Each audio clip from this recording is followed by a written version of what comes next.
Hey everybody, welcome back to Walking with Jesus Daily. We are in day 191, day 131 in our scriptural walk, and this is the milk section. We have got a little bit of reading to do today.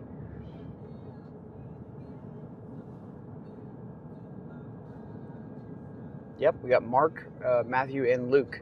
From Mark, we'll be reading 9:14 through 29, Matthew 17:14 through 20, and Luke 9:37 through 43. Now, to put this into a little bit of context before we begin reading, remember that Jesus had just told his disciples that he was going to have to suffer and die.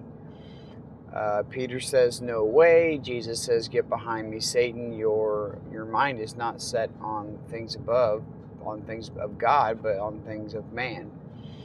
Then he takes Peter with him, along with James and John, up to the top of the mountain.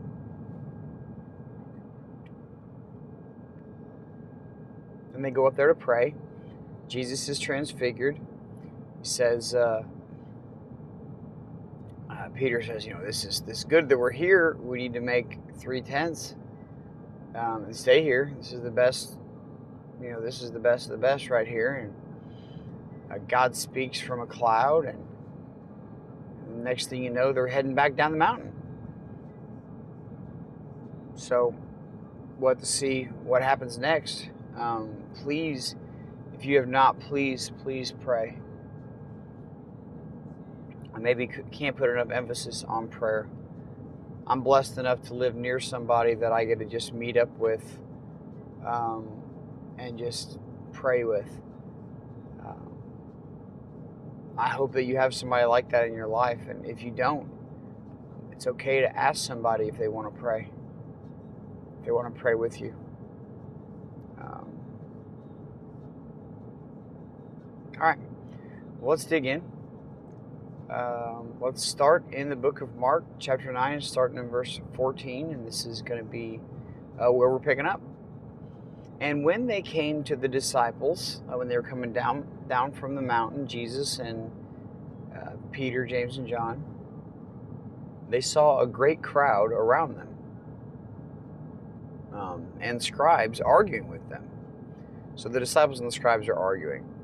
And immediately, all the crowd, when they saw him, Jesus, were greatly amazed and ran up to him and greeted him and asked him,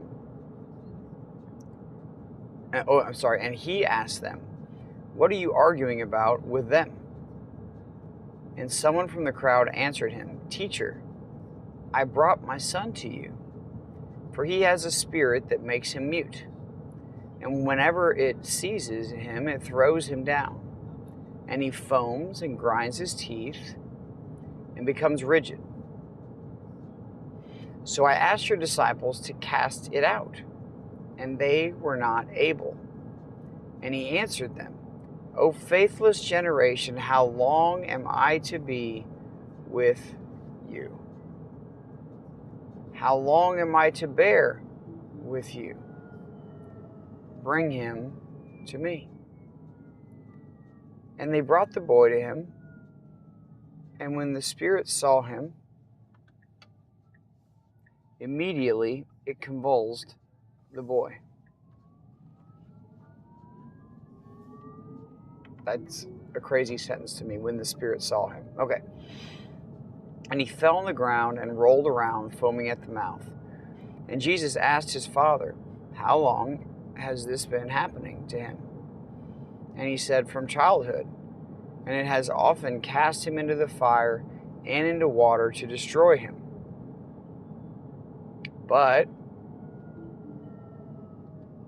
if you can do anything, have compassion on us and help us."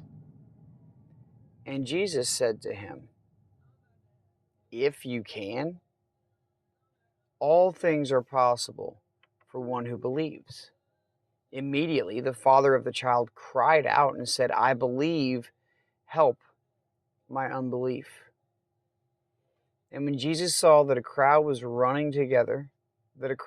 running together, he rebuked the unclean spirit, saying to it, "You mute and deaf spirit, I command you, come out of him and never enter him again." And after crying out and convulsing him terribly, it came out. And the boy was like a corpse, so that most of them said, "He is dead."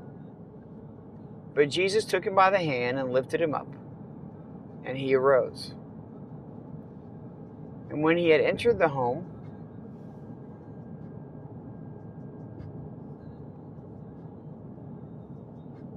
his disciples asked him privately, "Why could we not cast it out?"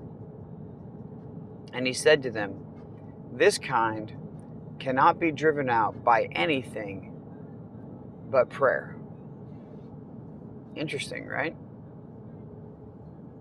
All right, let's check out Matthew's account, 17:14 through 20. Reads like this. And when they came to the crowd, a man came up to him, kneeling before him, said, "Lord, have mercy on my son, for he has seizures, and he suffers terribly. For often he falls into the fire, and often into the water. And I brought him to your disciples, and they could not heal him." And Jesus answered, "O faithless and twisted generation, how long am I to be with you? How long am I to bear with you? Bring him here to me." And Jesus rebuked the demon, and it came out of him, and the boy was healed instantly. Then the disciples came to Jesus privately and said, "Why could we not cast it out?" And he said to them, "Because of your little faith. For truly I say to you, if you have faith like a grain of mustard seed, you will say to this mountain, 'Move from here to there,' and it will move, and nothing will be impossible for you." All right, we'll check out Luke's account. Luke 9:37 through 43.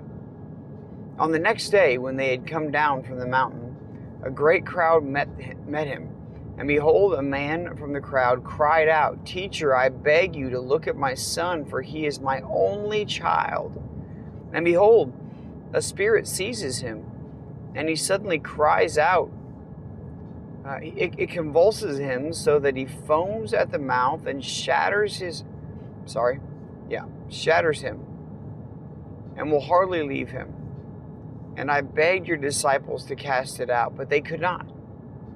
Jesus answered, "O faithless and twisted generation, how long am I to be with you and bear with you? Bring your son here." While he was coming, the demon threw him on the ground and convulsed him. But Jesus rebuked the unclean spirit and healed the boy and gave him back to his father. And all were astonished at the majesty of God.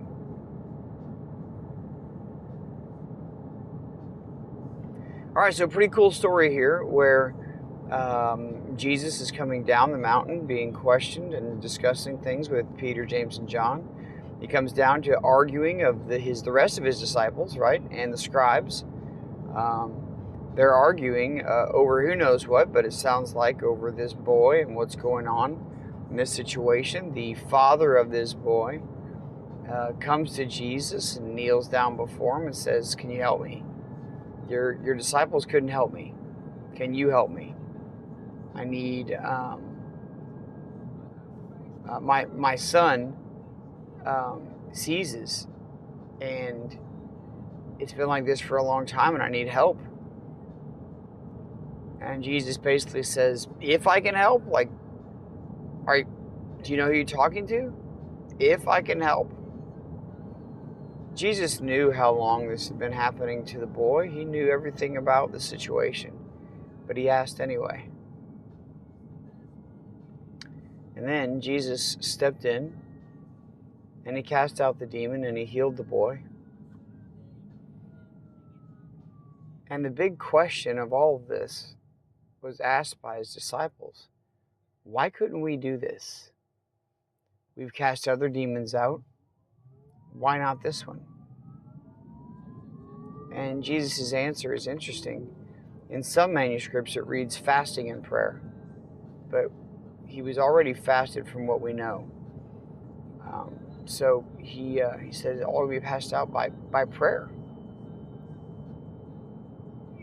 And he reminds them, he says, guys, you don't have enough faith. I don't know why faith came into play here, but I'm curious. So I guess we'll check that out in the meat.